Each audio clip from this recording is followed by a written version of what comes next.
everybody. Welcome to the first episode of Titans Mailbag. I'm Joe Rexrode here with Erik Bacharach here at the Tennessean Studios.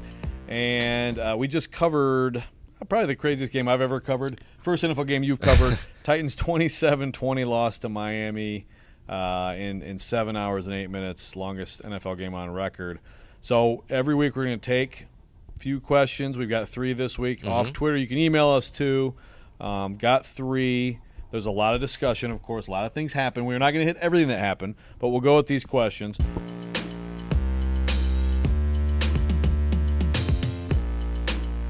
It's an interesting question.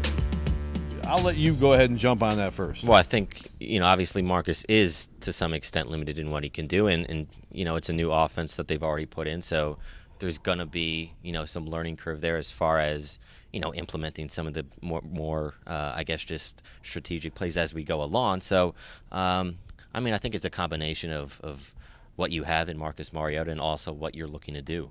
I don't think, honestly, I think fundamentally it's not the right question. I don't think they simplify things. I don't think they can simplify things for Marcus. Now, people have talked about this offense as being simple.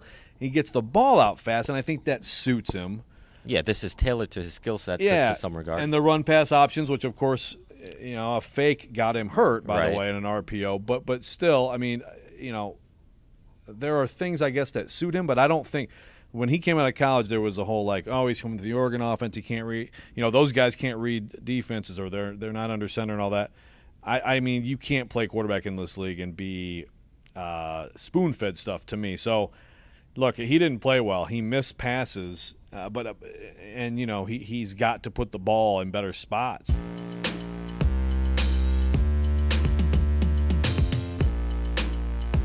I think this question reflects to me some of the discussion right now that might be a little bit overboard with a team that's 0-1.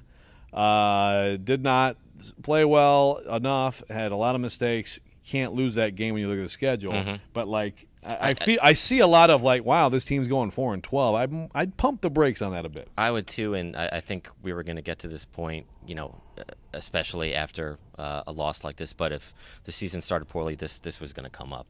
How you get rid of a coach after a playoff win. And that's a fair criticism. It is. It certainly is. But yeah, after one game, obviously there's some bigger implications because there's some injuries. But to sort of be latching onto this now, I would agree. I think it's a little early. Yeah, I was on record. I didn't like the Malarkey firing. I think the Vrabel hire is a gamble. We'll see how it goes.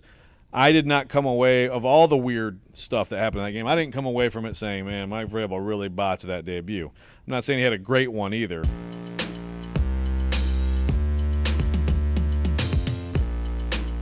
It's an interesting question. The whole thing with Lewan is interesting. Mike Vrabel said he didn't think the hit was dirty from Andre Branch. He said he did think that it was targeted. Right. And of course, there was the whole body bag that was captured on camera, which the Titans certainly noticed. Yeah, and again, we were talking about it. We saw it on video, but again, it appears he's saying that across the field. So, was it actually directed at him? Who knows? But, that's what they saw. He couldn't have heard it, though, right? He definitely couldn't have heard it. Yeah. He was 40 yards across the field on the other side of a stadium. But anyway, that's what they saw. And they, obviously a couple players took offense to it. But he's a guy that obviously talks a lot of smack. So, that's sort of a natural, I guess, byproduct of that sort of thing. But, yeah, just looking at what Mike Vrabel said, I think it was something that I guess back in the day was something that might have been, kind of shrugged aside. Hey, if these teams meet in the playoffs, watch out. There could be some fireworks. Yeah. In the meantime, yeah, it's really pointless right now. If he was yelling body, that's not cool.